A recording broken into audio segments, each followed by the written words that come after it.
Bon après-midi tout le monde. Bon après-midi. Bienvenue à cet atelier, ce forum 2.2.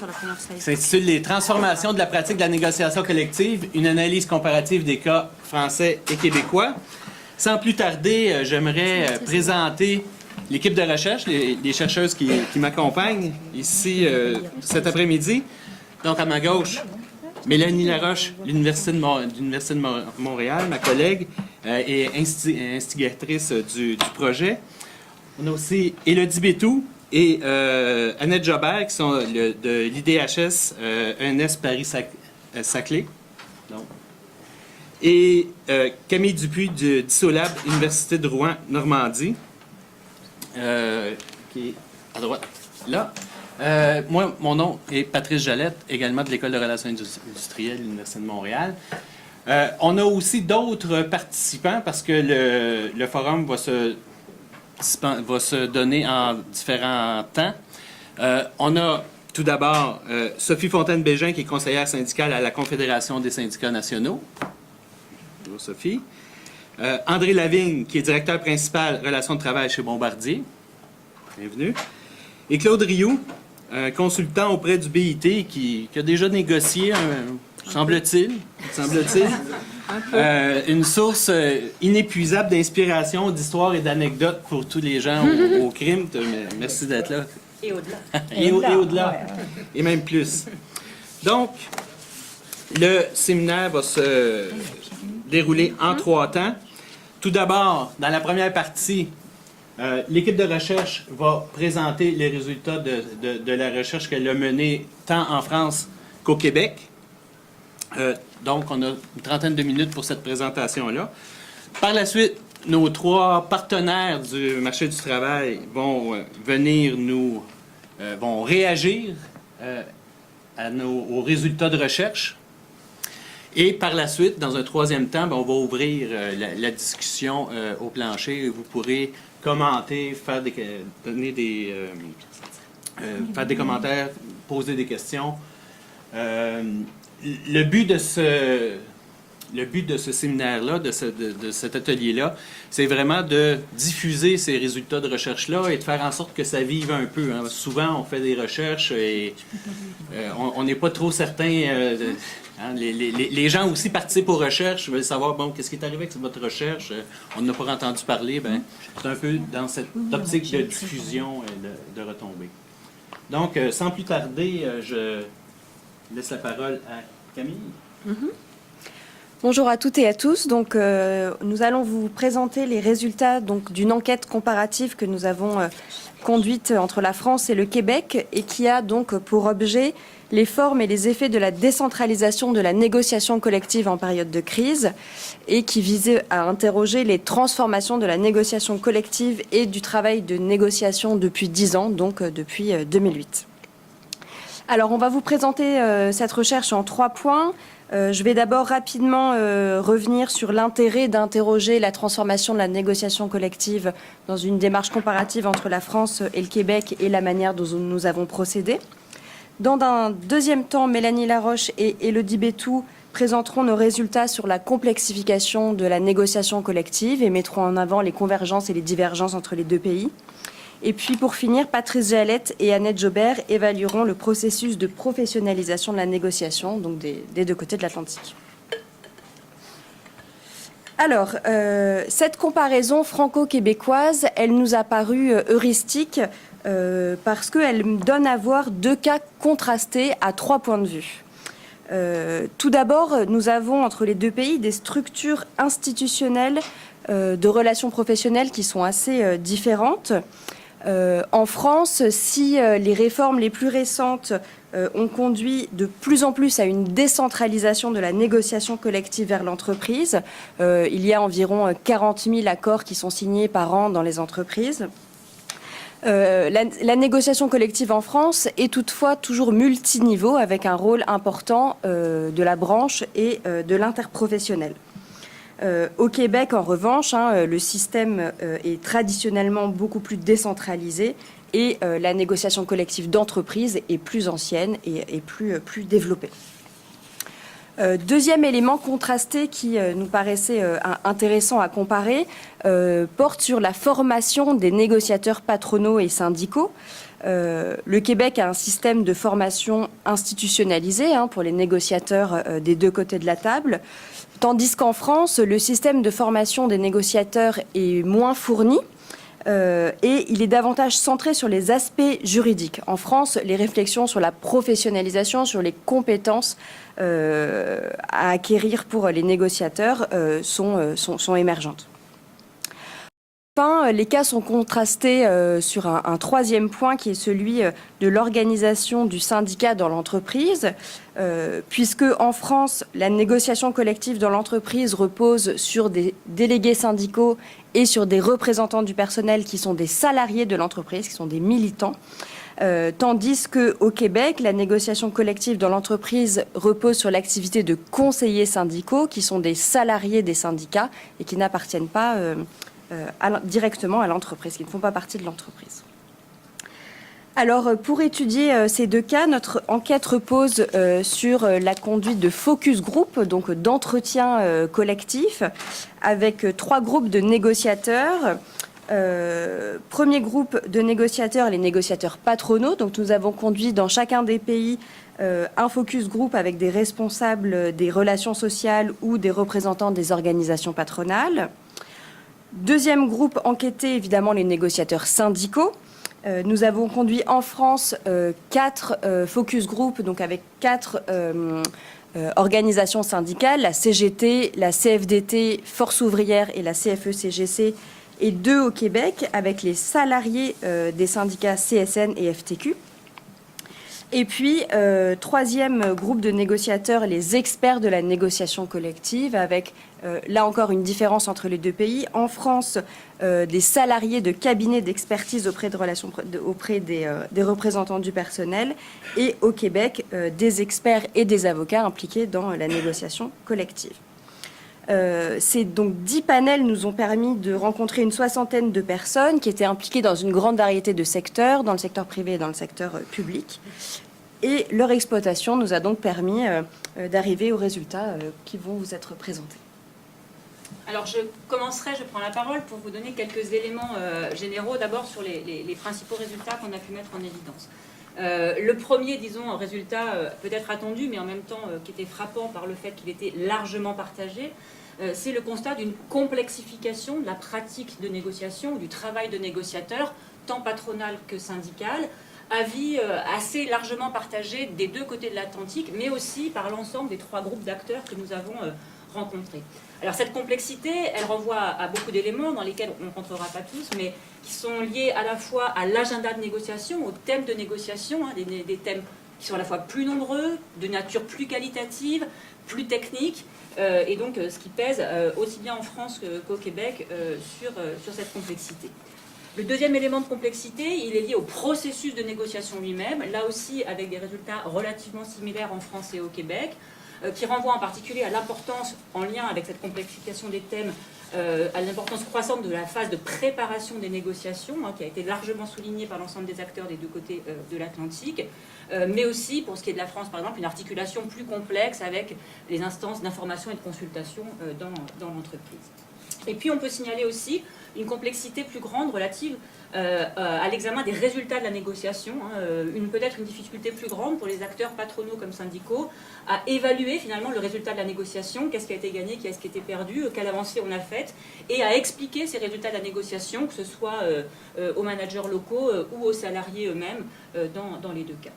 Alors, au-delà de ce constat partagé, on a, dans nos différents groupes de discussion, des explications qui peuvent être un peu plus différentes quant aux facteurs qui peuvent expliquer ce processus de complexification. On a globalement 4 grands ensembles de facteurs qu'on retrouve dans les deux pays. Des facteurs d'ordre économique, des facteurs d'ordre organisationnel liés aux transformations de l'entreprise, des facteurs sociaux et puis des facteurs institutionnels. Ce qui va différencier le cas français du cas québécois, c'est l'articulation entre ces différents facteurs, le poids, l'importance donnée à chacun d'entre eux. Alors on va revenir, Mélanie et moi, un peu plus dans le détail de la façon dont ça s'est articulé dans chacun des deux pays. Mais globalement, on peut dire que les facteurs économiques et organisationnels sont mentionnés de façon à peu près aussi importante en France et au Québec. Les facteurs sociaux étaient assez prégnants dans la discussion en France, en particulier dans les groupes de discussion syndicaux, assez peu présentes au Québec, oui, assez peu présentes en France par comparaison. Et les facteurs institutionnels sont évidemment présents dans les deux cas, mais avec une présence plus forte en France, sur laquelle je vais d'ailleurs m'arrêter tout de suite. Alors quelques mots donc sur le cas français. J'ai envie de dire sans surprise, parce que le système de relations professionnelles français repose effectivement sur un rôle très fort des pouvoirs publics, de la législation, de l'État, et donc les facteurs institutionnels sont ceux qui ont été mis très largement en avant par l'ensemble des acteurs que nous avons rencontrés en France. Mais cette importance, ce poids des facteurs institutionnels ne tient pas simplement au cadre, disons, traditionnel des relations industrielles en France, mais tient aussi fortement au fait que quand on a fait l'enquête en 2017-2018, c'était un moment où on sortait, entre guillemets, enfin sortait, je ne sais pas si on en sort, mais d'une décennie de réformes très importantes du cadre législatif, du cadre de la négociation collective en France. Et donc ça a été très présent dans les discours que nous avons pu recueillir. Alors ça, 4 éléments qui en découlent.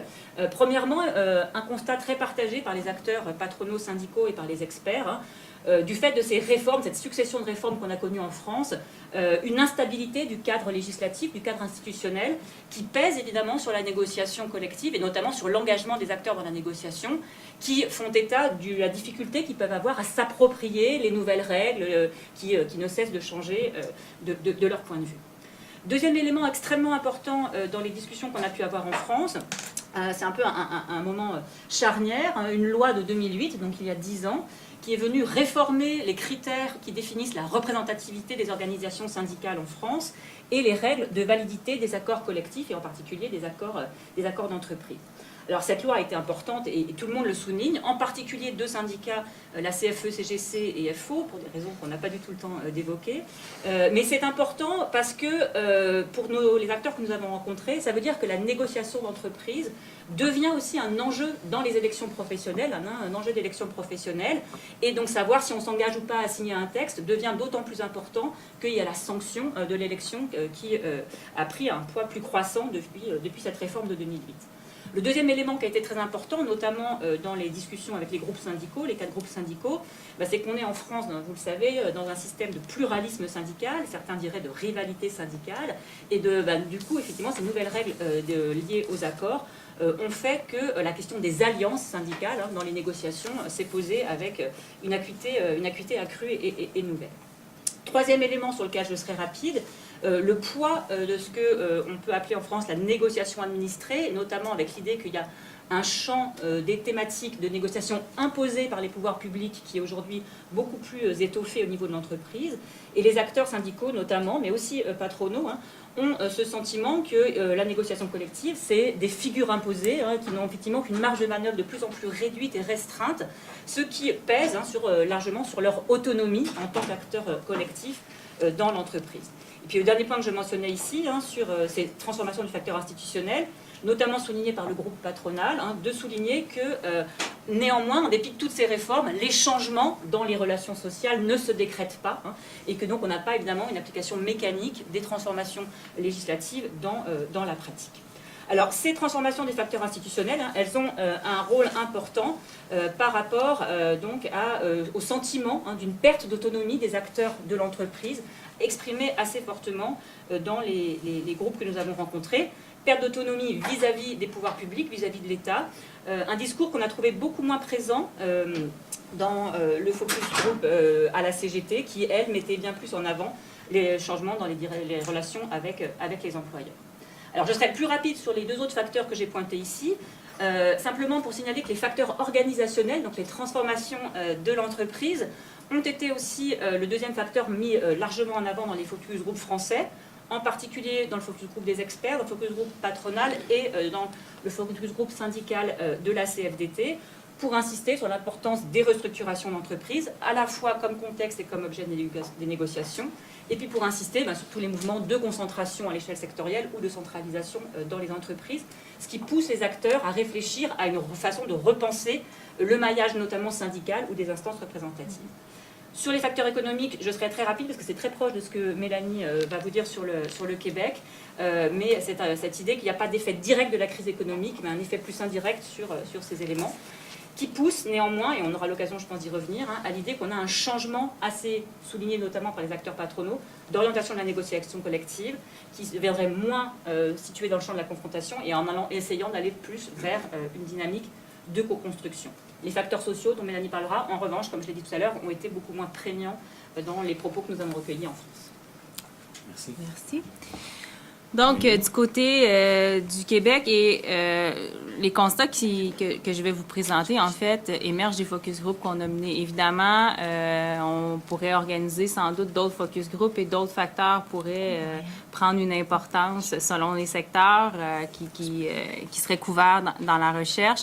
Mais du moins, jusqu'à présent, avec l'ensemble des focus group qu'on a fait auprès des experts, des employeurs et des syndicats, le facteur qui se trouvait le plus déterminant à l'heure actuelle pour les négociateurs et qui contribuait le plus à transformer le métier de négociateur, c'était les facteurs organisationnels, en particulier 2 points, la reconfiguration de l'entreprise, donc l'éclatement de l'entreprise traditionnelle qui éloigne le centre décisionnel des tables de négociation. Donc, surtout les négociateurs syndicaux nous disaient qu'ils étaient en constante recherche de l'interlocuteur valable au moment des négociations, et les négociateurs patronaux, pour eux, disaient que leur travail était nettement plus compliqué maintenant. Pourquoi? Parce que eux aussi, leur mandat est très loin, et souvent, ils ont non pas à négocier juste avec le syndicat, mais aussi avec les donneurs, les mandants finalement. Donc, ils sont pris dans cette position délicate-là. L'autre élément qui était aussi très fortement mentionné par les négociateurs, c'est la question des comparaisons coercitives en matière de négociation collective. Donc, cette espèce de comparaison entre filiales qui met une pression supplémentaire au moment des négociations parce que finalement, on n'est plus en concurrence juste avec l'entreprise d'en face, mais on est aussi en concurrence avec nos collègues d'une autre filiale de la même organisation, en n'ayant pas toujours les informations nécessaires pour prendre des décisions qui sont totalement éclairées dans ce jeu de comparaison-là. Donc, ce que les négociateurs syndicaux surtout ont mentionné, c'est que ça devenait difficile d'avoir un portrait global, et ça nous force comme négociateurs et comme groupe syndical d'aller chercher des alliances à l'extérieur et de revoir complètement la mobilisation qui doit être faite dans le cadre des négociations et notre approche de la négociation aussi.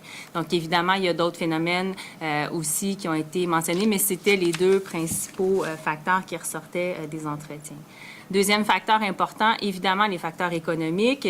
Le point de départ de la recherche, on voulait insister sur la crise de 2008, mais au Québec, par rapport à d'autres pays, surtout européens, on était moins affectés par la crise de 2008 parce que les changements, au Québec, on dit la gratte était passée avant. Là, ce que ça veut dire, c'est que les principales manifestations et les coups durs, il avait été enregistré avant la crise de 2008, ce qui fait que pour nous, la crise de 2008, ça n'a pas été un point tournant dans les relations de travail, c'est plutôt dans la continuité des choses.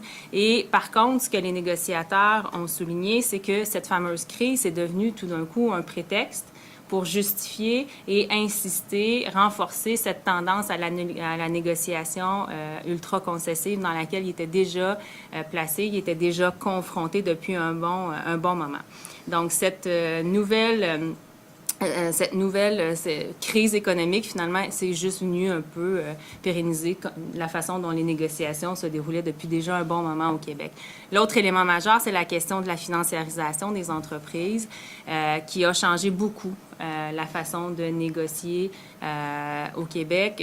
Pourquoi? Parce que je vous dirais que si on a longtemps eu des entreprises ici avec un fameux capital patient, donc on acceptait de rendre le retour sur les investissements à plus long terme, cette tendance-là, la financiarisation, ça a complètement changé les choses. Et le retour de plus en plus important à faire aux actionnaires maintenant, ça met une pression supplémentaire sur les négociateurs. Et ça a changé aussi beaucoup le rôle des négociateurs.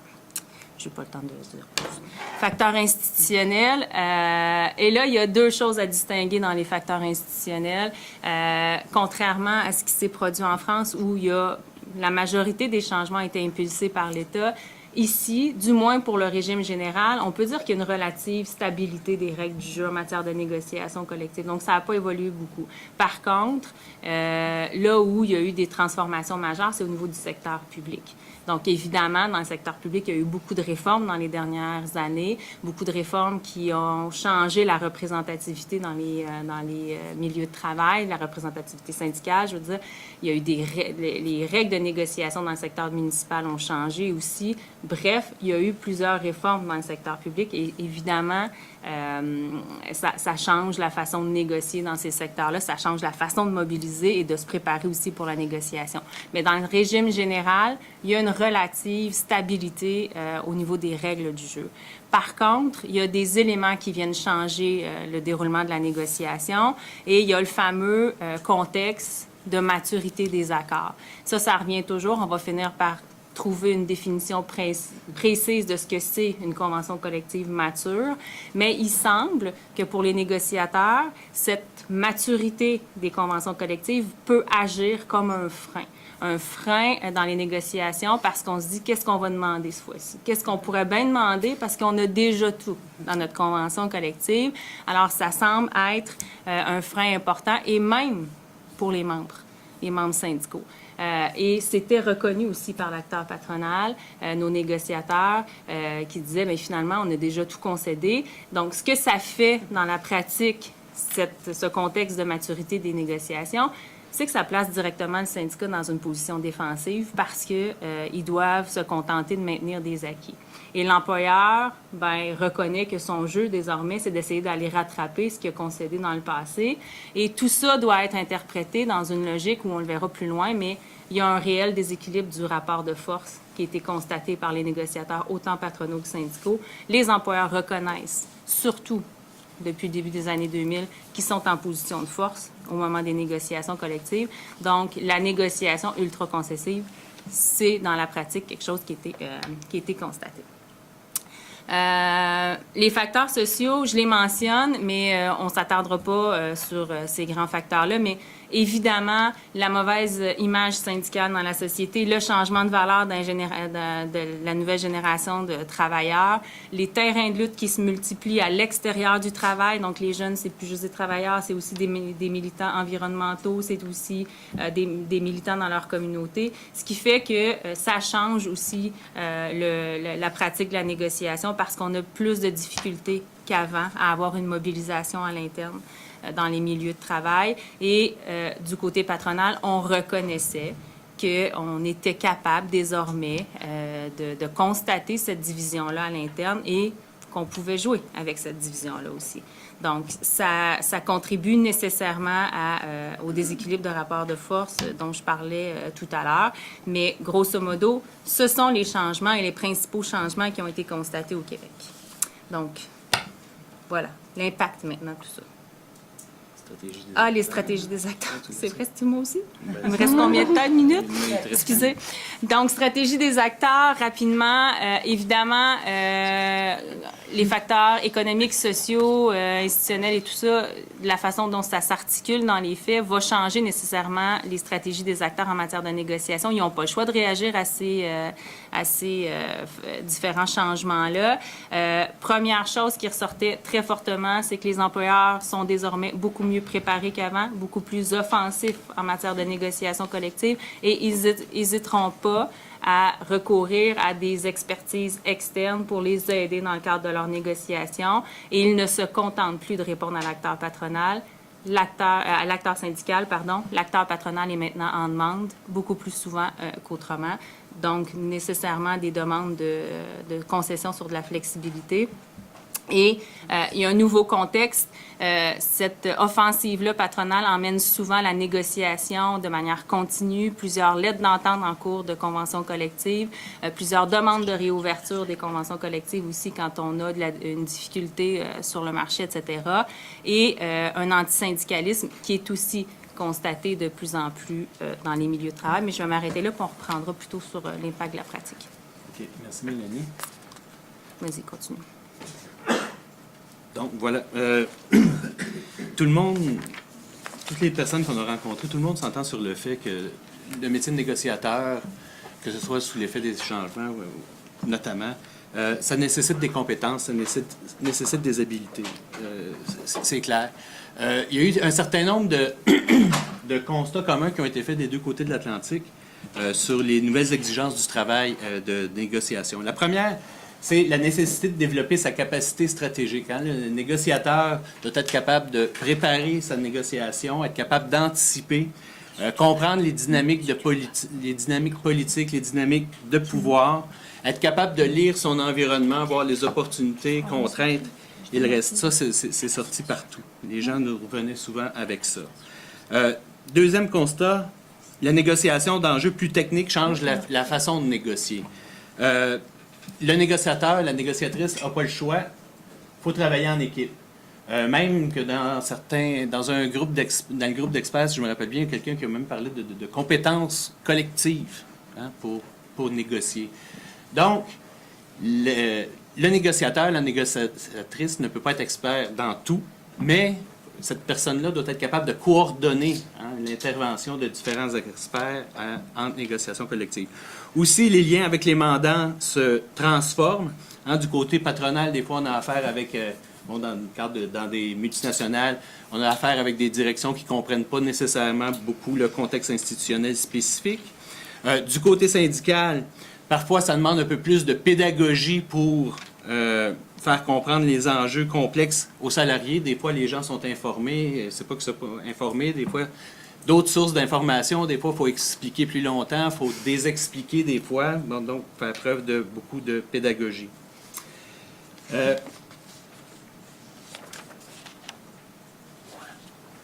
Au Québec, le métier a vraiment évolué.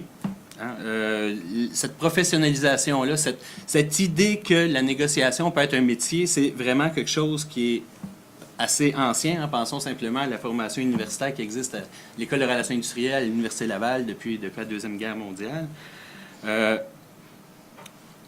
Donc, il y a une évolution qui a été constatée, puis même, c'est intéressant parce que même du côté patronal, on reconnaît ça. Hein. On dit aujourd'hui, il y en a un qui nous a dit, aujourd'hui, les représentants syndicaux, tu as l'impression qu'ils conseillent à l'occasion le président des États-Unis. Ils arrivent avec leur ordinateur pour négocier les conventions collectives, ils sont scolarisés, ils connaissent l'économie, ils connaissent plein de choses, c'est très différent. Hein. Donc, même du côté, il y a cette reconnaissance-là de la plus grande professionnalisation du côté syndical. Cependant, il y a une certaine tension que j'ai sentie qu'on a sentie du côté syndical au Québec. C'est la tension entre le militantisme syndical et la professionnalisation. Hein? Pendant longtemps, on a embauché des militants, des gens qui apprenaient le métier sur le tas. De plus en plus, du côté syndical, on embauche des bacheliers qui sont formés. Hein? Mais ce qu'on dit aussi dans la troisième quote à la fin, on dit en plus la personne qui négocie dans le milieu syndical doit être une personne militante. Hein? Puis ce qu'on sent dans cette tension-là, hein, c'est que notamment il y a une crainte que le négociateur, la négociatrice deviennent des mercenaires.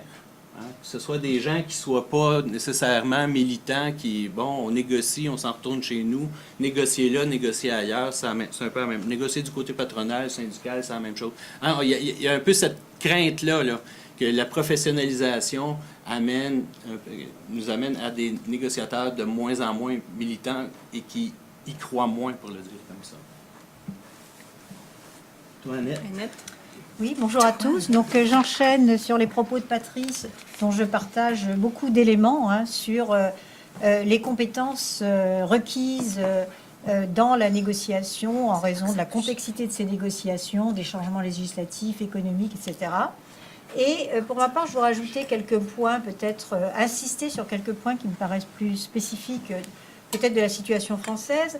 Avant, j'introduirais un peu mes propos par cette phrase d'un de nos enquêtés qui disait, pour caractériser maintenant la situation du négociateur et de la négociation, je dirais un volume de choses à négocier plus important, des techniques plus abouties et un devoir de résultat plus grand. Et ça semble bien synthétiser la situation je dirais en France, mais très largement aussi au Québec, il faut le dire. Alors, je reprendrai quelques points, et notamment cette question du métier et de la profession. Négocier n'est pas un métier en France. Le seul fait qu'on prononce ce mot dans les quatre focus syndicaux, ça fait lever un peu les bras au ciel. Surtout pas, surtout pas. Ce n'est pas un métier, nous sommes des militants généralistes. Par ailleurs, nous devons être compétents. Mais nous sommes des militants. Ce n'est pas un métier, on récuse ce terme, et on récuse aussi quasiment celui de professionnalisation. Plutôt, on ne l'emploie pas ou de façon limitée. En tout cas, on l'emploie plus du côté patronal que du côté des syndicats. Donc, être négociateur pour les syndicats, je l'ai dit, une activité militante spécifique qui résulte d'un mandat acquis dans l'entreprise ou d'un mandat ensuite au niveau de la branche professionnelle et qui est encadré rigoureusement par les règles de représentativité qui ont, Élodie l'a souligné, changé en 2008. Moi, j'ajouterais juste un point. La grande loi de 2008 sur la représentativité est issue d'un accord syndical, une alliance CGT-CFDT qui a été, ils étaient majoritaires à eux deux, qui est devenue ensuite une loi. C'est le processus comme ça, accords nationaux interprofessionnels, loi. Et ça, c'est très important dans l'entreprise pour comprendre aussi les réactions. Donc, c'est le délégué syndical d'entreprise, le délégué syndical central au niveau du groupe qui négocie notre pays. Alors, les nouvelles compétences, au fond, nous partageons entièrement ce qui vient d'être dit sur les questions stratégiques, les questions de réactivité, d'adaptabilité, etc. J'insisterai peut-être sur cet aspect de compétences qu'on peut qualifier de cognitive, au sens où la nécessité d'avoir beaucoup plus de connaissances, c'est une chose. Le problème, c'est l'appropriation, la maîtrise de ces connaissances. Et donc le fait que, d'une certaine manière aussi, ces connaissances et qui imposent une certaine façon de travailler à partir des informations qui sont diffusées, notamment on a dans les entreprises qu'on appelle la banque de données économiques et sociales que l'employeur doit fournir aux syndicats. Quelquefois, il lève les bras au ciel en disant « mais qu'est-ce qu'on fait de tout ça? Comment on l'utilise? Comment on se l'approprie? Comment on le met dans notre action collective ?» Donc, souci de ces compétences cognitives. Et il y avait effectivement deux phrases qui se faisaient écho entre le Québec et la France, où ici, je crois que c'était parmi les experts, quelqu'un qui parlait de ce qui semblait nécessaire de renforcer pour l'avenir la capacité d'analyse stratégique. Et du côté français, on avait un syndicaliste de la CGT qui nous parlait de la capacité à avoir une intelligence économique. Et au fond, ça recouvrait à peu près la même chose. Conséquence de tout ça, le négociateur doit bien sûr s'entourer d'experts, mais peut-être, différence en tout cas, approche un peu différente, il y a une sorte quand même de méfiance à l'égard de l'expertise et en tout cas la volonté de circonscrire le terrain d'intervention des experts, pour que l'expert évidemment ne se substitue pas au négociateur lui-même. Alors, je rappelle aussi qu'en France, on a quand même une vieille expérience de l'expertise pour les comités d'entreprise. L'expertise comptable, depuis toujours, l'expertise très forte en matière d'information et de consultation, notamment en cas de restructuration. Prenez le Code du travail sur le droit du licenciement, vous avez des dizaines de pages sur le recours aux experts, la formation, etc., à quel moment, au bout de 3 semaines, etc. Donc, c'est un domaine connu, mais là, on a une extension quand même par rapport à la négociation proprement dite et qui fait effectivement réfléchir en tout cas les organisations syndicales, mais qui fait réfléchir aussi du côté patronal aussi de comment utiliser les experts, puisque les syndicats se plaignent que l'expert du côté patronal se substitue quasiment aux autres. Donc, tout ça pour dire que, au bout du compte, la conclusion de cette affaire d'expertise, c'est la nécessité de formation interne, formation externe, pour les différents acteurs. Et la deuxième chose, c'est la nécessité de repenser l'organisation elle-même.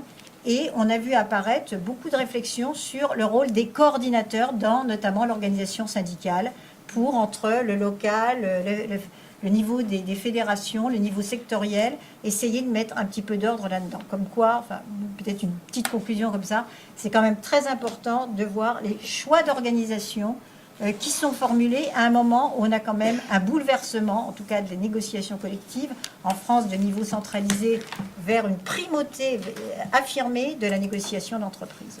Merci.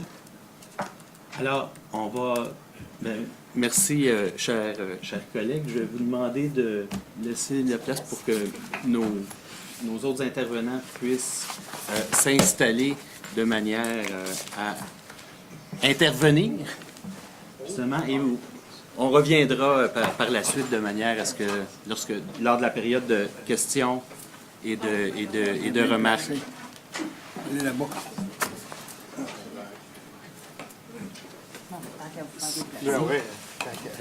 Tenez.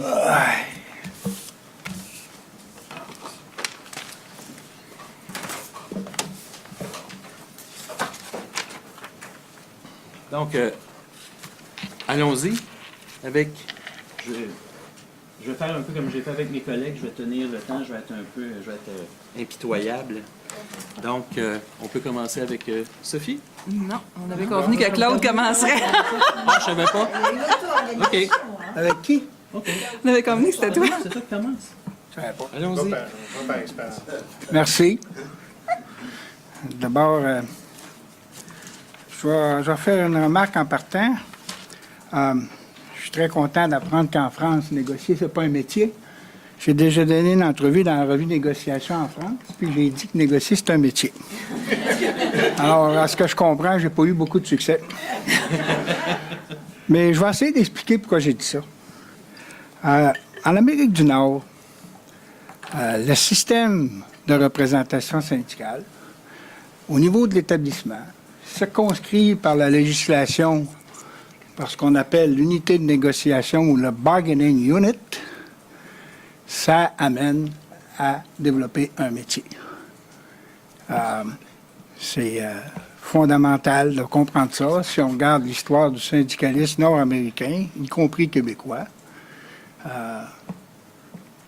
nos héros, nos modèles, c'était des vrais professionnels de la négociation et qui parfois étaient d'excellents militants. Je vais en nommer un. À la CSN, on a eu un dénommé Marcel Pepin, qui était un excellent négociateur qui maîtrisait parfaitement la profession et le métier. Et on ne peut pas dire qu'il n'encourageait pas le militantisme. Je vais prendre le syndicat des travailleurs canadiens de l'automobile, puis je vais citer le nom de Bob White. C'était un négociateur redoutable, mais qui était aussi un très bon militant. Donc, je pense qu'il faut faire attention quand vous allez écrire vos papiers, parce que si vous dites des choses comme vous avez à l'effet il faut vraiment situer l'idée qu'il y a une certaine relation forte, que je trouve, entre un négociateur syndical. Et quand j'avais fait mon entrevue, j'en avais parlé. Hein, qu'il fallait savoir non seulement connaître les arcanes des techniques de négociation, mais il fallait aussi être capable de construire une organisation qui supporte à fond la négociation, qui fait corps avec le représentant syndical. Et ça, c'est très important.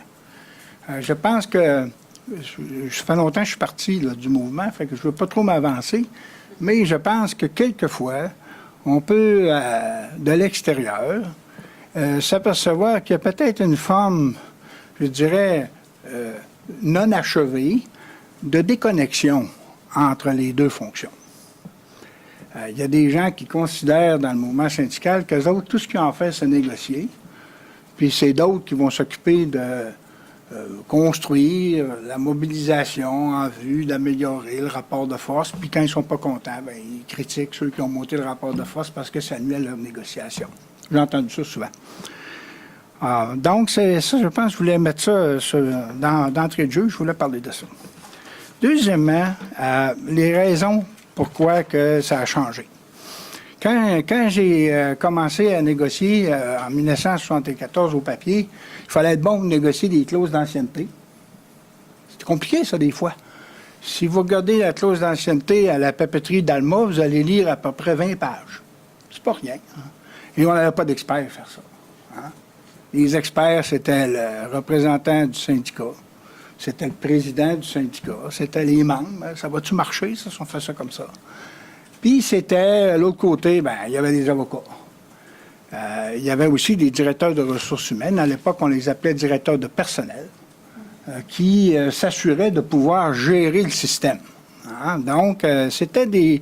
une espèce de combinaison où il y avait de l'expertise. On regardait la jurisprudence pour savoir si le texte résisterait si jamais il y avait un problème. Hein? On allait voir la jurisprudence, des arbitrages de grief. Donc, on faisait des espèces de travaux d'expertise, je dirais de façon assez explicite. Personne ne nous l'avait appris, mais on trouvait que le bon sens voulait que quand on signait quelque chose ou on négociait quelque chose, bien, s'assurer que ce serait applicable. Donc, il y avait quand même une certaine forme de pragmatisme qui existait. C'est vrai que ça a commencé à se complexifier. Moi, je dis au cours des années, à la fin des années 80, quand il est apparu les demandes pour transformer l'organisation du travail. Ça, c'était quelque chose pour lequel on ne s'était pas trop penché. Et là, tout à coup, on a des demandes de flexibiliser les conventions collectives, d'introduire le teamwork, toutes sortes de choses comme ça. Et là, il faut apprendre ce que ça veut dire, hein? Parce que là, on ne connaît pas tous ces mots-là. Même les vis-à-vis, ils ne connaissaient pas. Je me rappelle, dans une entreprise, le responsable des relations industrielles pour la société, une grande société, avait déposé un texte pour la flexibilité qui faisait 3 lignes. Alors, ça disait essentiellement, un employé peut être appelé à exécuter toutes les tâches pour lesquelles il a les capacités et les compétences. Ça voulait dire que le patron faisait ce qu'il voulait. Alors, j'ai lu le texte, puis j'ai demandé au directeur de l'usine, j'ai dit, vous êtes bien certain de ce que vous proposez? Comment vous allez faire appliquer ça? Qu'est-ce que vous allez faire? Qu'est-ce que vous voulez avec ça? Vous voulez aller avec ça? Hein? Est-ce que vous voulez contrôler vos coûts? Est-ce que vous voulez réduire le personnel? Est-ce que vous voulez enrichir les tâches? Qu'est-ce que vous cherchez? Alors, il a dit, on va en discuter. Il ne savait pas plus que moi. Donc, il y a eu une espèce d'apprentissage, on pourrait dire, par bricolage dans ces questions-là. On a eu un peu de certains sociologues du travail qui nous ont écrit quelque chose qui était assez peu utile aux syndicats. Je me rappelle d'un petit livre jaune à la CSN et on discutait de la flexibilité, puis j'avais présenté un mémoire d'entente de 12 pages pour gérer le changement de la flexibilité dans les métiers. Et là, le directeur des ressources humaines, il m'a dit, mais il dit, je comprends pas pourquoi me déposer ça, parce qu'il dit, j'ai regardé la position de votre centrale, puis là, il a sorti le livre jaune, puis là, il y avait des barres jaunes partout. Il dit, les autres sont beaucoup plus pour ça, que les travailleurs s'enrichissent leurs tâches, puis tout ça. Ah oui, bon, j'ai dit, c'est bien, ce que je vais faire pour vous faire plaisir, je vais m'en aller, puis je vais aller chercher l'auteur. Vous allez voir comme il est habitué à faire ces discussions-là comme négociation. Donc, ça veut quand même dire qu'il faut avoir une certaine forme de dextérité, une certaine habileté pour poser les bonnes questions, puis essayer de savoir exactement qu'est-ce qu'il recherche. Donc, il y a une partie qui peut-être appartenir aux experts, mais il y a une partie qui appartient aux négociateurs. Lui, il faut qu'il devienne aussi un expert. Moi, j'ai été coordonnateur de ma fédération pendant 12 ans. J'ai souvent dit dans les réunions d'équipe, contentez-vous pas de me demander de donner un mandat à un service de la Confédération pour vous aider en négociation. Vous allez commencer par vous aider. Par exemple, dans les fonds de pension, je disais, vous allez au moins lire le règlement du fonds de pension. Après ça, on donnera un mandat. Hein? Je m'étais aperçu qu'ils ne se donnaient même pas la peine de fouiller l'affaire. Donc, c'est tous des changements qui ont évidemment insécurisé les gens, mais il a fallu adapter les pratiques pour qu'ils puissent, eux autres aussi, les négociateurs, s'approprier des sujets, puis être capable d'avoir une certaine marge d'autonomie, parce qu'après tout, c'est lui qui est maître de la stratégie, avec son comité de négociation, qui définit la stratégie, la façon dont ça va avancer. C'est dur de faire de la stratégie si on ne comprend pas de quoi on parle. Alors, c'est vrai que ça s'est complexifié. C'est complexifié non seulement sur la connaissance, mais sur la façon d'articuler les mandats, d'articuler les propositions, d'articuler les décisions. Alors ça, je pense que c'est un gros point qui est arrivé. Et des fois, c'est bizarre, mais il y a eu une négociation qui est arrivée pas tellement longtemps, une grosse restructuration, et la société voulait mettre fin au régime à prestations déterminées. Le régime de retraite, là, où on définit d'avance quelle rente va être payée à l'âge de la retraite, par un régime à cotisation déterminée. Vous accumulez de l'argent, puis au moment de la retraite, vous achetez une rente, vous faites quelque chose comme ça. Alors, le syndicat n'aimait pas beaucoup ça. Puis il était en grosse restructuration, puis il voulait absolument éviter d'avoir à traîner des obligations de paiement, en cas que ça aille mal. Puis ça se comprend tout ça, là. Et étonnamment, c'est un des experts de mon organisation syndicale d'où je viens, la CSN, qui est arrivé avec l'idée de construire les régimes de retraite à prestations cibles. Et là, le patron s'est mis à regarder de quoi vous parlez. Alors, l'expert était chez nous cette fois-là. Et ça aide beaucoup, ça. Des fois, être capable de avoir quelqu'un qui va emmener une autre option, et c'est ce qu'on a négocié. Il faut lui-même faire changer la loi qui régit les régimes de retraite au Québec, privé, pour pouvoir insérer cette nouvelle formule où il y a un partage des risques. Mais ça, il faut que les négociateurs comprennent ça. Hein? Avant de se présenter devant la société, devant la compagnie, on s'est fait expliquer en long et en large au comité de négociation qu'est-ce que ça veut dire par rapport à ce que nous avions puis par rapport à ce qu'ils nous proposions. Ça fait partie de la préparation. Comme on a dit, les gens mettent beaucoup plus de soin en préparation, c'est bien tant mieux.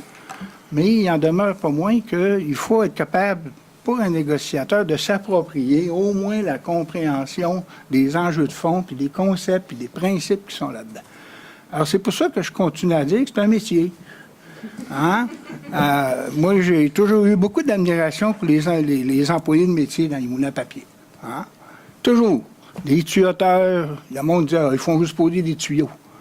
Quand ils posent un tuyau, si vous regardez comme il faut, vous allez voir qu'il y a un angle pour que le tuyau se vide. Hein?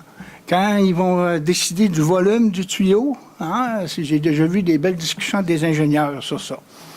Des électriciens, évidemment, ils m'ont souvent dit, nous autres, on travaille avec quelque chose qu'on ne voit pas. Mais il faut comprendre. Parce que si on ne comprend pas, on ne restera pas longtemps en vie. Donc, il y a des choses à apprendre de ces gens-là. Comment structurer notre pensée et notre façon de travailler, de façon à être capable d'utiliser différents outils pour faire des négociations. Alors, je pense que ça fait encore partie du métier. Et moi, j'étais plus jeune, j'irais en France, essayer de vendre ça. Je ne sais pas si ça marcherait. Mais je tiens à vous dire que c'est vrai que le métier a changé. C'est plus exigeant. C'est peut-être, les permanents sont peut-être plus isolés un peu plus qu'avant. Et il y a quelque chose que je veux finir, c'est qu'il y a quelqu'un qui a dit tantôt qu'il y avait des changements dans la relève des employés. Alors là, il n'y a pas longtemps, il y a à peu près 6 semaines, avec Mme Laroche et des gens de Sciences Po à Paris, on est allé dans une usine. Hein, imaginez-vous, on est sorti du périphérique de Montréal, puis on est allé dans une usine. Et on a dit, on va vous amener sur le terrain. Vous allez rencontrer un employeur et le syndicat qui viennent de finir une négociation. Et vous allez avoir devant vous un président de syndicat qui a 30 ans d'expérience, qui en a négocié 10. Et vous allez avoir la direction de l'usine, ils s'expliqueront. Et ils sont expliqués. Ils ont fait la présentation de leurs choses, ils ont souligné un des problèmes qui est difficile. C'est comment faire pour assurer l'espèce de passage du changement de génération pour que ceux qui s'en viennent comprennent que ce qui est écrit dans le petit livre, comme on dit, c'est pas tombé du ciel. Mais il y a eu quelqu'un qui a posé une question à la directrice des ressources humaines. Il lui a demandé, vous avez dit que vous avez déjà travaillé dans une entreprise non syndiquée pendant la majorité de votre carrière. Ça faisait 2 ans et demi qu'elle était là. Et qu'est-ce qui est différent dans une entreprise syndiquée? Je peux vous dire qu'elle a répondu sans aucune hésitation, il y a beaucoup plus d'équité. Mais ça, l'équité, là, ça appartient aux négociateurs aussi. De s'assurer que quand ils négocient les choses, ils protègent leurs membres, mais en même temps aussi, ils tiennent compte de ce qui va, de l'entreprise où ils sont, pour essayer de trouver une fonction assez une opération équilibrée, pour au moins donner aux gens la stabilité. Parce que moi, je suis d'accord avec ça, que les gens partent de l'usine le soir, puis s'en aillent chez eux, puis l'esprit tranquille. Voilà. Merci, Claude. Merci, Claude. Sophie? Totalement. Bonjour tout le monde. Alors, il faut que je fasse un aveu. J'ai accepté avec beaucoup d'humilité d'être avec les 2 personnes qui m'accompagnent sur le panel d'aujourd'hui. Ça fait juste 25 ans que je fais ça, donc c'est pas tant que ça. Non, mais je suis probablement la moins expérimentée. Donc, je tenais à vous le préciser. Et j'aimerais aussi parler de la question de la transformation de la négociation, puis de tout le lien à faire avec le métier de négociateur ou le non-métier de négociateur, selon d'où on vient. Je me plais à dire à beaucoup d'endroits que je suis une salariée militante de la CSN. Et pour moi, c'est extrêmement important comme distinction. Je trouve qu'on occulte beaucoup le fait que pour plusieurs personnes qui vont faire un choix d'aller à l'université, que parfois c'est un choix militant que de s'en aller dans une organisation syndicale. C'est un choix qui est idéologique et dans certains cas, le fameux ou la fameuse experte, devrais-je dire, qui travaille pour la CSN, aurait pu, entre guillemets, avoir des expectatives de rémunération beaucoup plus élevées. Fait qu'il y a des questions de choix militants quand on décide de... Fait que je trouve que de parler de professionnalisation par opposition au militantisme, c'est très réducteur. Je voulais terminer par ça, là, mais comme Claude m'a ouvert la voie pour en parler. La transformation de la négociation, elle ne date pas d'hier et il y a eu effectivement une complexification très, très, très importante dans les négociations. Qu'on pense aux dossiers de harcèlement psychologique, à la judiciarisation de nos dossiers qui a créé un déséquilibre financier extrêmement important. Les organisations syndicales n'avaient pas nécessairement les mêmes moyens que les employeurs pour porter des dossiers parfois, je dirais, futiles, mais qui pouvaient nous épuiser jusqu'à un certain point ou épuiser nos militants locaux dans les différents milieux de travail.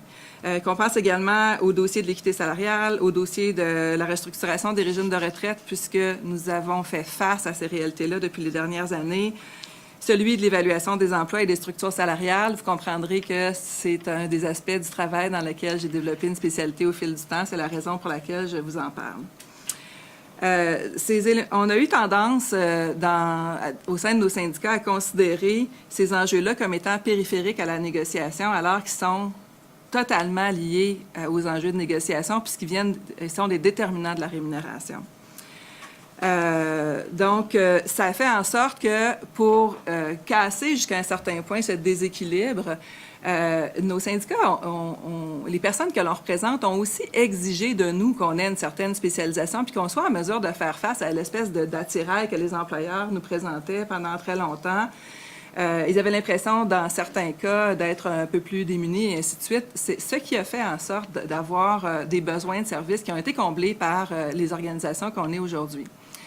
Je voudrais mentionner au passage que l'organisation où je suis une salariée militante a travaillé extrêmement fort depuis très longtemps pour que les enjeux sociaux, pour que ce que l'on appelle le deuxième front fasse partie intégrante des revendications et des luttes qu'on a menées au fil du temps. Ça a coloré beaucoup le rôle des négociateurs que nous sommes et du type d'intervention et d'accompagnement qu'on fait auprès de nos syndicats. Ça a fait en sorte que ça a demandé des connaissances beaucoup plus larges, des façons d'intervenir et d'intégrer tout ça dans la vie syndicale au quotidien avec les syndicats qu'on accompagne. Donc, nos syndicats, ils ont demandé d'être accompagnés par des personnes. Bien, souvent, eux-mêmes étaient très solides. Il y en a plusieurs qui sont devenus et qui le sont encore aujourd'hui des négociateurs. Certains font leur propre négociation, même s'ils sont accompagnés aussi par des conseillères ou des conseillers syndicaux. Mais faut se le dire aussi, au fil du temps, entre autres, dans différents secteurs, les libérations syndicales, il n'y en a pas tant que ça. La façon dont on fonctionne, c'est un élément qui est extrêmement important et qui limite, dans certains cas, la capacité des syndicats d'intervenir. Vous comprendrez que les revendications qu'on a portées au fil du temps de conciliation famille-travail, etc., ça traverse aussi les débats sur les questions militantes, forcément. Les gens vont continuer à avoir une implication militante et ainsi de suite, mais s'ils n'ont aucun moyen, qui travaillent à temps complet, 40 heures par semaine, que certains font du temps supplémentaire, ça change aussi le rapport que ces gens-là peuvent avoir. Et comme il y a eu une pression très forte pour limiter dans certains milieux les libérations syndicales, dans les milieux où les gens ont des revenus très bas, on va se le dire, là, ça crée un déséquilibre de moyens parfois qui peut être important et qui explique la raison pour laquelle cette espèce de travail d'équipe avec les conseillers syndicaux est si importante. On oublie aussi que du côté des employeurs, il y a eu une certaine externalisation de la fonction des relations de travail. Ça a été un peu soulevé tout à l'heure, mais il y a différents experts qui arrivent, des fois parce qu'il y a eu des appels d'offres, des fois il y a une relation long terme qui s'est créée avec les employeurs, mais ce n'est pas nécessairement toujours le cas. Et les employeurs leur donnent des mandats, mais parfois, certains d'entre eux, de mon expérience, je m'excuse s'il y en a dans la salle qui se sentent jugés, c'est pas mon objectif, qui vont avoir leurs propres objectifs, leurs propres mandats et qui vont tenter de négocier en dessous des mandats qui leur ont été donnés. Donc, ça crée une distance entre l'employeur et certains des enjeux qui devraient faire l'objet d'une appropriation plus locale. Les syndicats se l'approprient. Ce n'est pas parce qu'il y a des conseillères ou des conseillers syndicaux qui sont là. Ces gens-là accompagnent les syndicats au quotidien. Ils sont avec eux. Ils ne sont pas des personnes... Ça m'a beaucoup choquée, là. Ça m'a... Dois-je dire? La question qu'on serait peut-être interchangeable puis qu'on pourrait un jour négocier pour des employeurs puis l'autre jour négocier pour une organisation syndicale, ça vient... pour moi, c'est quelque chose qui est inconcevable. Et vous comprendrez que c'est une question de valeur profonde. Et quand on décide de s'investir dans une organisation syndicale, d'y être des salariés militants ou d'être des militants de l'organisation qui vont avoir des fonctions électives, mais si on parle uniquement du métier de négociateur, ben c'est pas n'importe qui peut faire ça. C'est des personnes qui ont décidé de s'investir, de porter les valeurs de l'organisation et de faire de l'action collective en fonction de ces valeurs-là. Donc, et ça, je pense que s'il y a une chose qui a... Oui, ça a peut-être changé au fil du temps, certains diront, parce que, bon, on a tendance à moins voir ce métier-là comme une vocation, comme ce pu l'être par le passé. Mais il reste que c'est quelque chose qui est extrêmement important et en quoi je crois de manière importante. Je sais que ça peut susciter des questions, puis que c'est certain... ça suscite des questions probablement, ou des réflexions, et ainsi de suite. Mais pour ma part, je pense que s'il y a une chose qui est importante et qui doit rester une caractéristique des négociateurs syndicaux, c'est celle-là.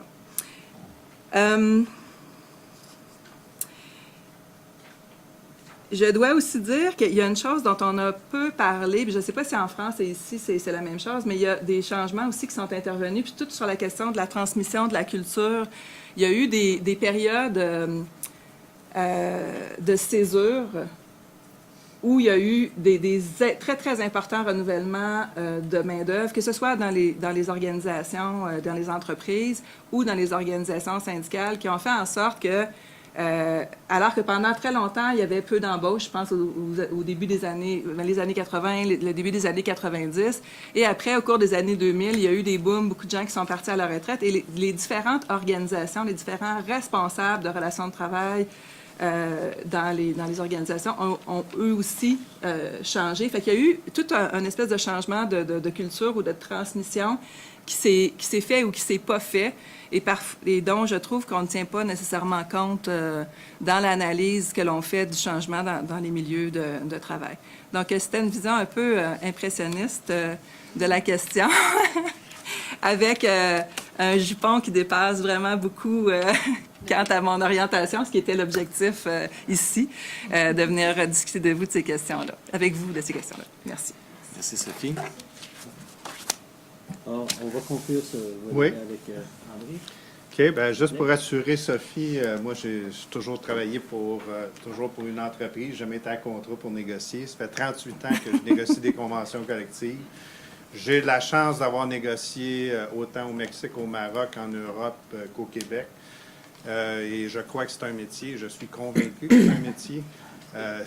Sinon, je pense que j'aurais pas passé 38 ans de ma carrière à faire ça.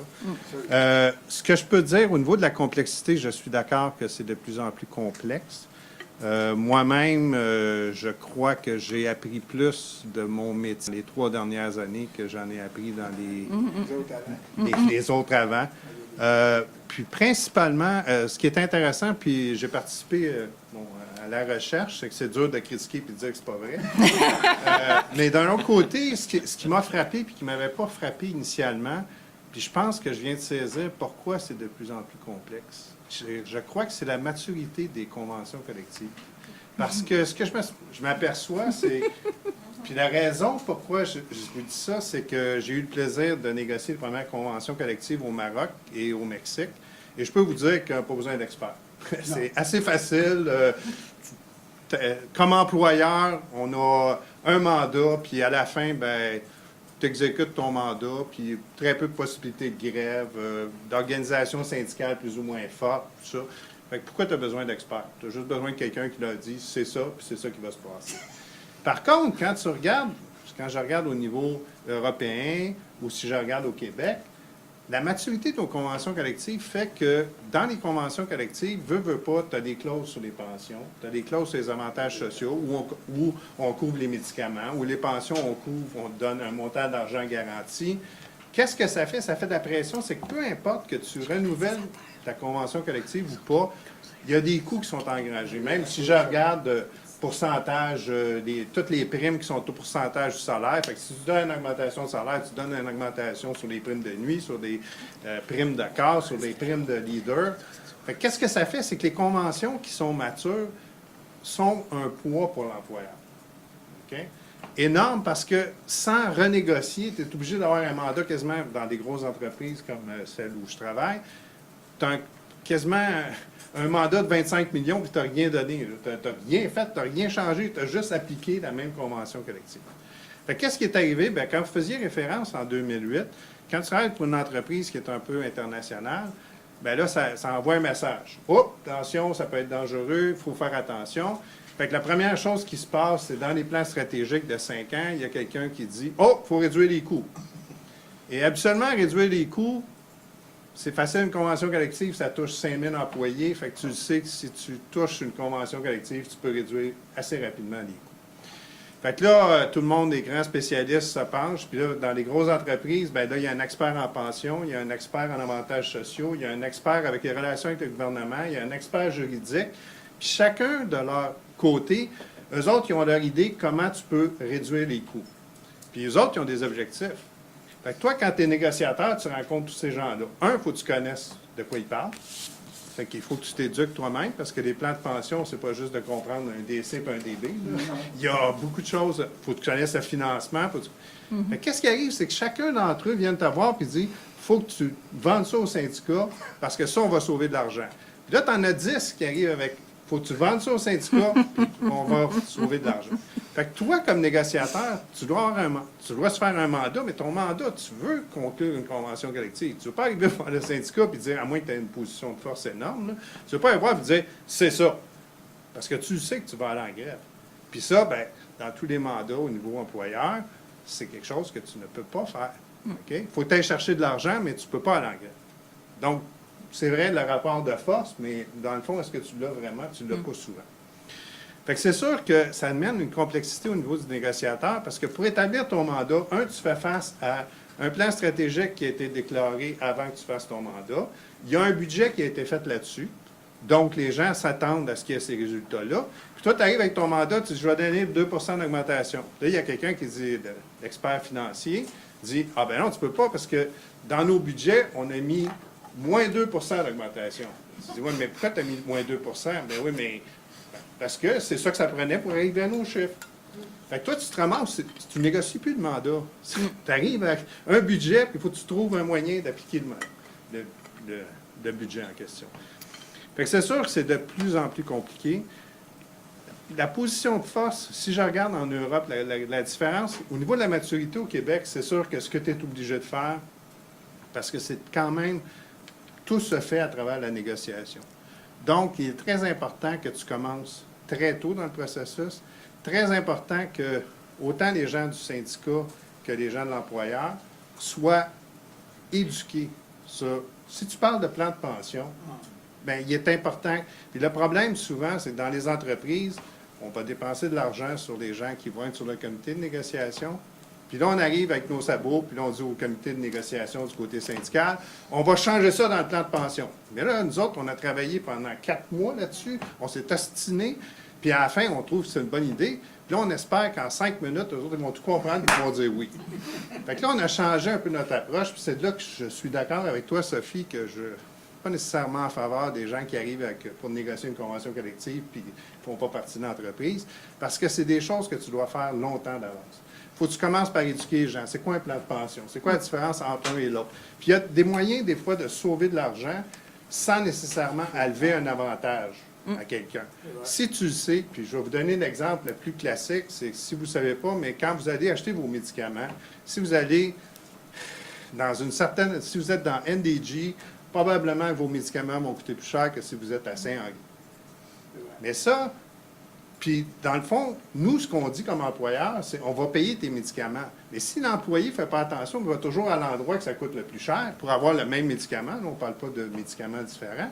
Bien, si on commence à éduquer nos employés et à dire, regarde, même si toi, ça ne te coûte rien, parce que notre convention collective te couvre, bien, si tout le monde va à l'endroit où c'est moins dispendieux ou quand même tu as un service, bien, à la fin, on a sauvé de l'argent, puis tout le monde a leurs médicaments, au lieu d'enlever complètement l'accessibilité aux médicaments. Fait que ça, on travaille beaucoup avec les syndicats maintenant, puis c'est ça qui est important, de travailler avec les syndicats et l'employeur pour trouver des moyens de réduire les coûts sans nécessairement enlever les avantages. Mais ça, c'est beaucoup de travail. Il faut que tu connaisses à peu près tous les sujets, autant dans les plans de pension, les avantages sociaux, les produits génériques, les produits biologiques qui rentrent sur le marché. Il y a beaucoup de choses qui sont en ligne de compte. Si je prends la différence que je vois entre l'Europe et le Québec, c'est vrai que l'Europe était beaucoup plus juridique que le Québec, mais le Québec s'en vient de plus en plus. Je peux vous dire que moi-même, je ne suis pas avocat de formation et je me suis toujours débrouillé dans les négociations de conventions collectives. J'en ai négocié beaucoup de conventions collectives, mais je peux vous dire qu'aujourd'hui, beaucoup de textes qui sont soumis à des avocats parce que qu'est-ce qui arrive en cas que. Mais là, le en cas que, même si tu t'es entendu, ça a l'air que ça n'a plus de poids. Le poids juridique a plus de. Et la grosse chose, c'est qu'en Europe, moi, je peux vous dire qu'on négocie très peu avec les syndicats. On fait beaucoup de lobbying auprès des gouvernements. Parce que c'est eux autres qui imposent les conventions collectives. Fait que souvent, ce qu'on va faire, c'est. Moi, je parle peut-être plus au niveau de l'Irlande, mais en Irlande, je vais avoir pour une rencontre de négociation avec le syndicat, j'en ai à peu près 10 avec le gouvernement. Parce que c'est les gouvernements qui vont passer les lois qui vont impacter nos employés. Et c'est tellement reconnu maintenant dans le milieu syndical, en tout cas au niveau de l'Irlande, que lorsqu'on arrive aux négociations, on a très peu, on ne négocie pas la convention au complet. On ne fait que négocier si on a un problème sur un article. Donc, c'est connu et reconnu par tous que, dans le fond, le gouvernement va passer des lois sur tout ce qui est l'aspect économique, fait qu'on n'a pas besoin de traiter ça, sauf les augmentations de salaire. Fait que ça, c'est la grosse différence que je vois. En termes de, je pense, de compétences, oui, ça prend beaucoup de compétences. Je pense que ça prend des équipes d'experts. Je vois de plus en plus, au niveau syndical, des gens qui sont de plus en plus éduqués, puis ce qui est une bonne chose. Si je regarde la formation que moi, je vois des gens que je voyais qui allaient au syndicat avoir des formations auparavant, c'était pas très reluisant, mais aujourd'hui, je pense qu'il y a beaucoup d'efforts qui sont mis là-dessus. Mais même, je pense que comme employeur, on doit le faire aussi. On doit éduquer pas juste nos représentants syndicaux, mais aussi nos employés sur les moyens. Fait qu'en conclusion, moi, je pense que la formation, c'est très important. Surtout, toujours, moi, je me suis toujours dit, si nous, comme employeurs, ça nous prend 1 an pour prendre une décision, on ne peut pas arriver en 5 minutes convaincre un syndicat que c'est la bonne décision. Fait que si on est capable de prendre 1 an des gens qui gagnent des millions par année, ben on devrait être capable de prendre le même temps pour faire convaincre les employés. Fait que ça, fait que pour moi, c'est bien important que les gens reconnaissent. Puis le négociateur est la personne clé qui fait arriver ça. Parce qu'on doit avoir des comités de négociation, mais c'est le porte-parole qui est responsable de ça. Puis même tous les autres peuvent bien se dire, quand ça va bien, tout le monde des deux comités se disent qu'ils ont fait une bonne job. Quand ça va mal, ben, les deux porte-paroles se font dilapider sur la place publique. Fait que, mais, comme je disais, dans l'ensemble, je suis d'accord avec vos conclusions. Bien, merci à nos intervenants. Merci beaucoup. Donc, on va passer période d'intervention des gens de la salle. Questions, commentaires? Oui. Pour moi. OK. Moi, je suis ça. 1, 2. Ah, OK, c'est pour ça. Bon, OK, ça va. Écoutez, moi, je pense qu'il a changé, là, d'abord, moi aussi, je pense que c'est un métier que de négocier. Et puis, pour faire le lien entre le militantisme et le négociateur, il ne faut jamais perdre de vue qu'on négocie des conventions collectives. Donc, le négociateur doit se préoccuper de tous les problèmes humains, des problèmes qu'il y a dans l'entreprise pour être capable de les régler et puis d'en arriver, puis de trouver l'équilibre, comme disait Claude. Et quand tu négocies une convention collective, le fondement de ton action, c'est l'action collective des membres. Le négociateur a un rôle important, c'est vrai, il est le point de chute. Moi, je dis c'est le transmetteur de connaissances, parce qu'il est d'une position privilégiée, à son comité de négociation, mais c'est collectif, ça. C'est le négociateur, il fait le mandat que son comité de négociation il donne. Donc, il a intérêt, par rapport aux connaissances privilégiées qu'il a, à les partager avec les travailleurs, à les faire cheminer, parce que les travailleurs ont le point de vue souvent local, mais le grand changement dans tout ça, c'est l'entreprise mondialisée, c'est la mondialisation de l'économie, c'est ça qui rend plus complexe. Et M. Lavigne, moi, quand j'ai négocié, moi aussi, dans des grosses entreprises, entre autres avec General Dynamics, j'ai compris, moi, que les directeurs de ressources humaines, ou ce qu'on appelait avant les directeurs de personnel, c'est surtout pas eux autres qui ont le pouvoir dans les entreprises mondialisées. Et votre témoignage le confirme, dans le fond, parce que c'est le rendement à l'actionnaire, c'est le plan financier, puis c'est ça que tu dois livrer. Et puis quand tu sais ça comme négociateur syndical, mais tu maganes moins ton responsable des ressources humaines, puis tu vas aller frapper là où ça fait mal, ailleurs.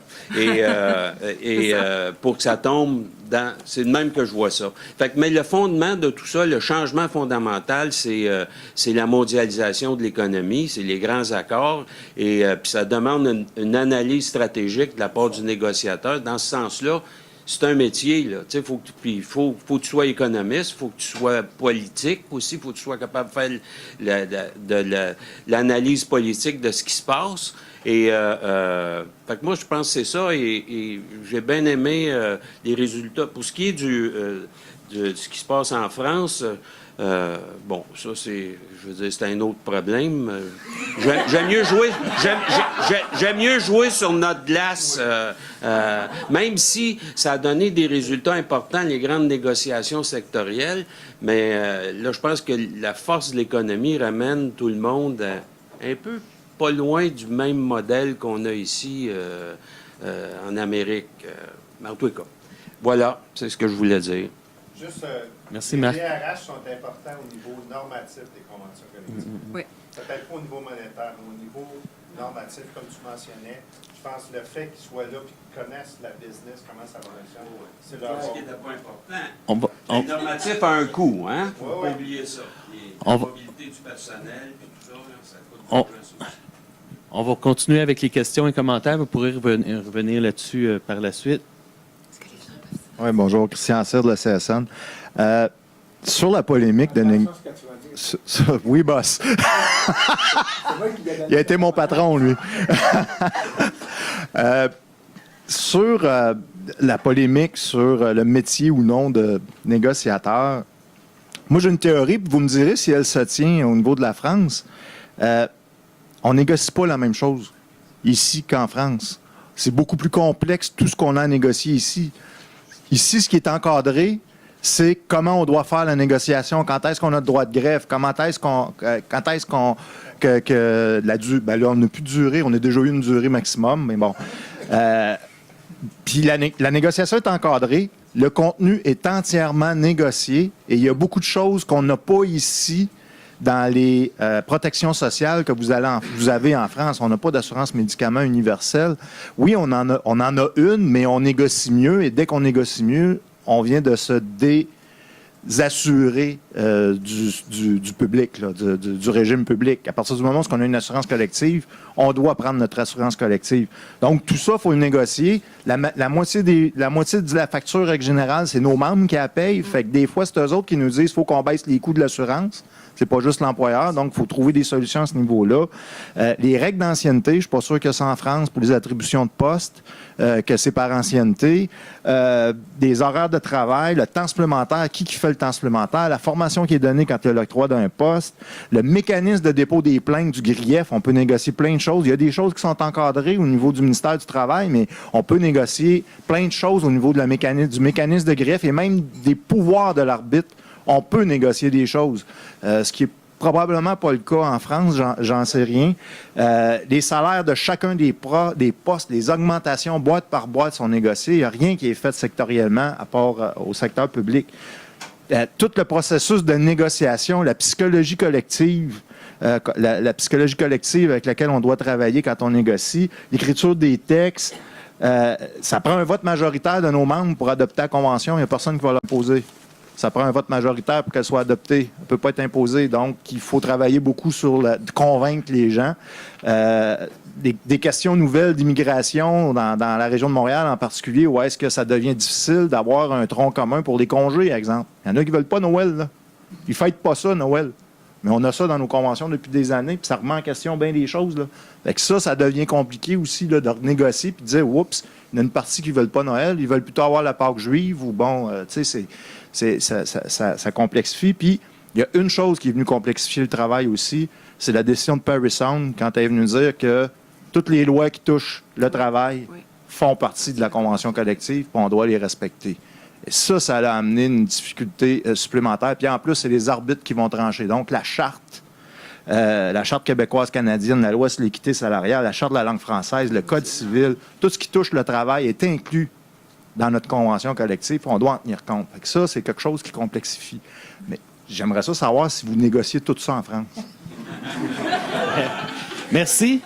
C'est un bon préambule à la question. Pierre-Luc. Merci, Patrice.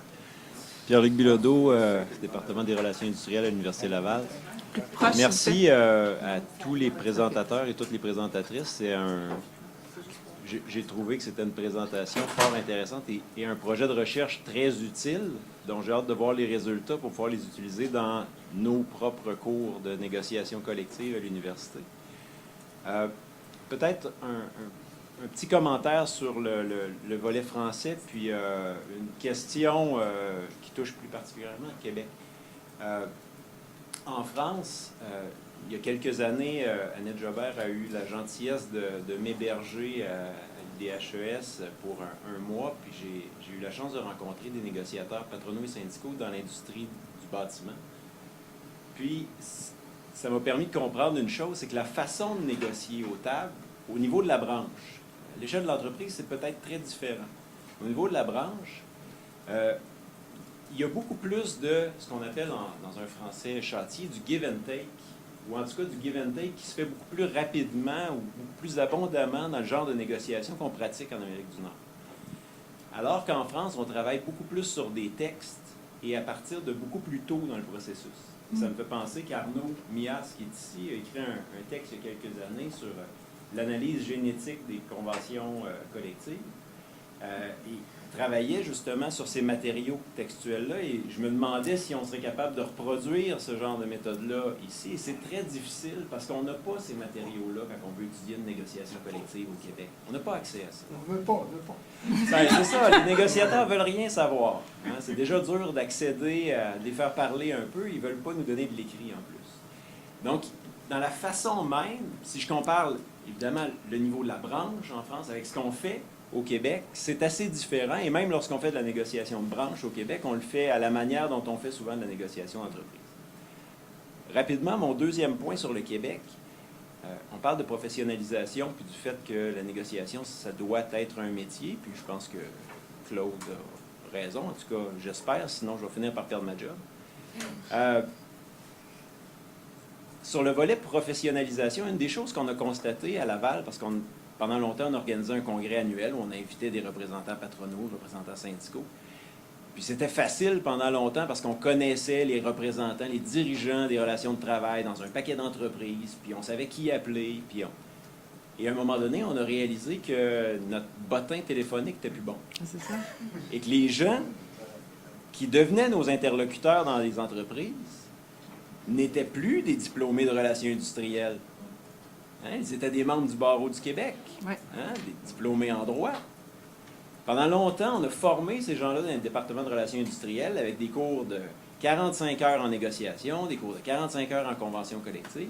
Les gens dans les facultés de droit n'ont pas ce genre de formation-là. Quelques-uns ont de la formation en négociation, mais très peu d'entre eux. Et ils semblent, en tout cas, il faudrait avoir des chiffres, mais ils semblent de plus en plus nombreux du côté patronal à provenir des bureaux de pratique privée. Donc, il faudrait voir. Oui, c'est clair. Je ne sais pas ce que vous en pensez. Alors, deux courtes interventions et on revient avec nos participants. Lauriane Enjolras, donc je suis maître de conférence en droit du travail à l'Université de Montpellier. Alors, c'était très intéressant, toutes ces réflexions voilà, et cette confrontation entre les cas québécois et français. Moi, je pense qu'en France, donc, vous ne l'avez pas précisé, mais depuis 2016, depuis la loi El Khomri, il existe des formations communes pour les négociateurs patronaux et syndicaux qui se lancent très timidement, très modestement, alors qu'ils n'ont pas vocation à professionnaliser, qui ont simplement vocation à, je reprends les termes de la loi, améliorer les pratiques du dialogue social dans les entreprises. Donc on est quand même encore très loin de la professionnalisation, mais tout de même, voilà, c'est un premier pas.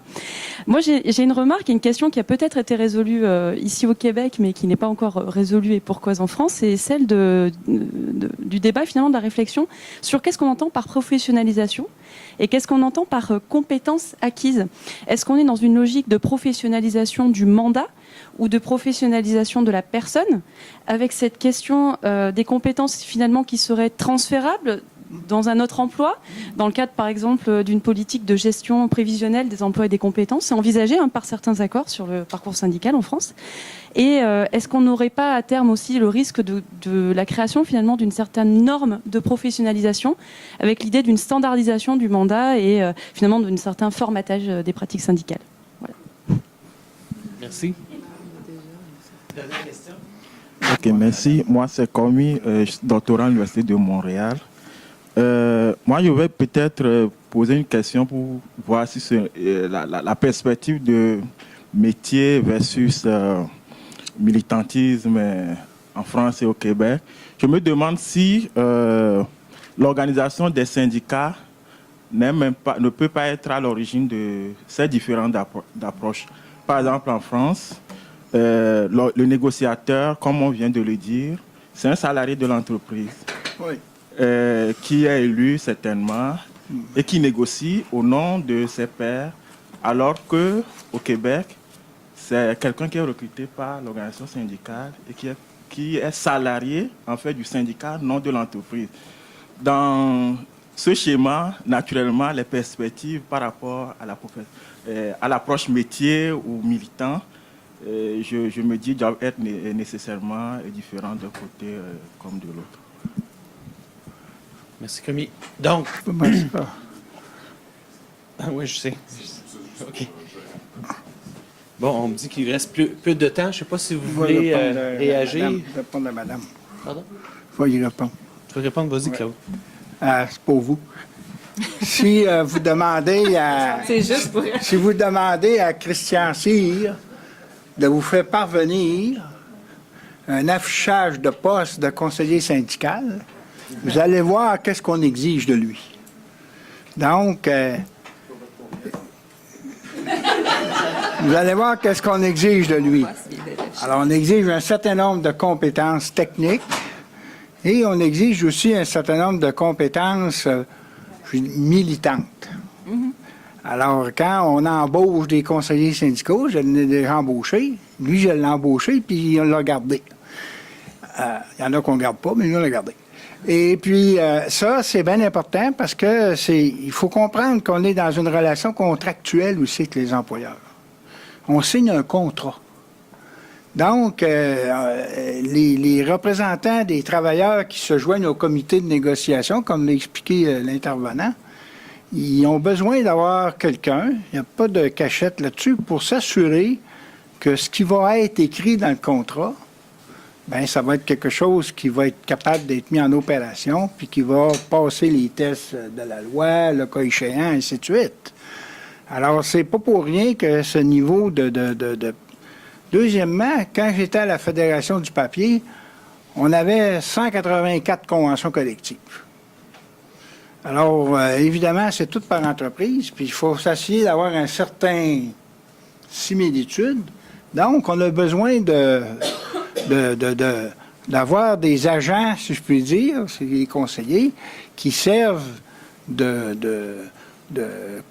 je dirais, un peu de courroie de transmission auprès des militants, parce que il faut bien comprendre que le négociateur syndical ici, il ne fait pas ça tout seul. Il y a un comité de négociation.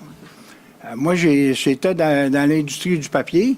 J'ai vu des présidents de syndicats qui avaient des fois 3 fois plus d'expérience que moi. Hein, quand j'ai commencé, il y en avait qui avaient 25 ans d'expérience. C'est pas la première fois qu'ils faisaient ça. Ils connaissaient toute la chanson, ces autres-là. Là. Les autres, ce qu'ils avaient besoin, d'ailleurs, à l'époque, ils appelaient ça des aviseurs techniques. Alors, ils disaient, là, tu vas nous dire, si on fait ça comme ça, si on écrit de telle manière, est-ce qu'on respecte la loi des pensions? Est-ce qu'on respecte le Code du travail? Est-ce qu'on respecte la loi des accidents du travail? Et ainsi de suite. Parce que, comme a dit Christian, et avec le temps, les tribunaux supérieurs, dont notre Cour suprême, a dit que dans toutes les questions du travail, l'arbitre avait juridiction sur toute question qui était non seulement contenue dans la Convention collective, mais dans la législation qui s'appliquait au problème. Ça va jusqu'à la Charte canadienne des droits et des libertés. Ça va loin, ça. Donc, les gens, aujourd'hui, ils veulent avoir quelqu'un, quand ils écrivent de quoi, ben là, tel article, ça se pourrait-tu qu'on ait un problème avec la Charte? Ça se pourrait-tu qu'on ait un problème avec la loi sur la santé et sécurité? Est-ce que ça en a les accidents du travail? Alors, c'est pour ça que ça prend une certaine expertise technique. On demande pour ça. C'est la raison. Puis, je vous l'ai dit, comment vous avez de conventions en vigueur? 2000 à peu près à CSN? Non, mettons le privé, là. 1500 dans le privé.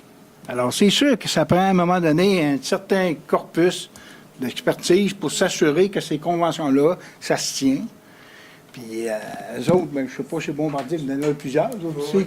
Alors, c'est la même affaire. Je l'ai dit au début, le système de représentation syndicale avec des unités de négociation, ça explique en grande partie la professionnalisation, si on peut utiliser le mot, du travail des représentants syndicaux et patronaux. Merci Claude. Mélanie, tu voulais-tu avoir le mot de la fin, Mélanie? Ou... Je m'en vais en plénière, malheureusement. J'interviens dans la plénière à 5 heures. Il me reste 3 minutes. Reste.